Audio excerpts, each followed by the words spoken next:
এখানে কন্যা সন্তান যাদের আছে আপনি বেজার হবেন না, কারণ কারো রিজিকের দায়িত্ব কারো হাতের উপরে, ঘাড়ের উপরে, মাথার উপরে আল্লাহ দেয়নি। যে আসতেছে দুনিয়ায় তার রিজিক সে নিজে করে নিয়ে আসতেছে।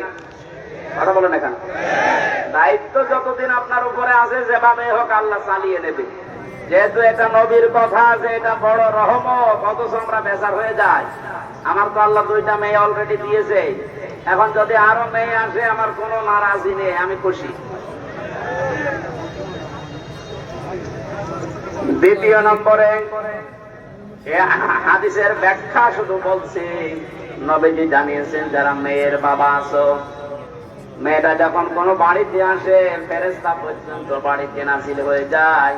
কোন ছেলে আসলে ফেরেশতা নাজিল হয়, কথা কোরআনেও নেই, হাদিসেও নেই। অথচ মেয়ে মানুষ আসলে ওই বাড়িতে আল্লাহ ফেরেশতা আগে পাঠায়। ফেরেশতারা আসার পরে মাথার উপরে হাত দেয়, ওই কন্যা সন্তানকে উদ্দেশ্য করে বলে এটা একটা দুর্বল দেহ, একটা দুর্বল দেহ থেকে বের হয়ে এসেছে। এই মেয়েটাকে যারা আদর যত্ন করবে, এর পেছনে শ্রম দেবে, দিনের শিক্ষা দেবে, সৎ পাত্র থেকে পাত্রস্থ করবে, কিয়ামত পর্যন্ত আল্লাহর সাহায্য ওই বাবা মা গার্জিয়ানের উপরে থাকবে। বলেন সুবহানাল্লাহ। যেন আল্লাহর এই বড় দয়া, বড় রহমত আমরা যেন বেজার না হই কোনদিন। মেয়ে হওয়া মানে স্ত্রীর উপরে রাগ না, আপনার রাগ হচ্ছে আল্লাহর উপরে, কারণ ওটা তার স্ত্রী বানায়নি, বানিয়েছে কে?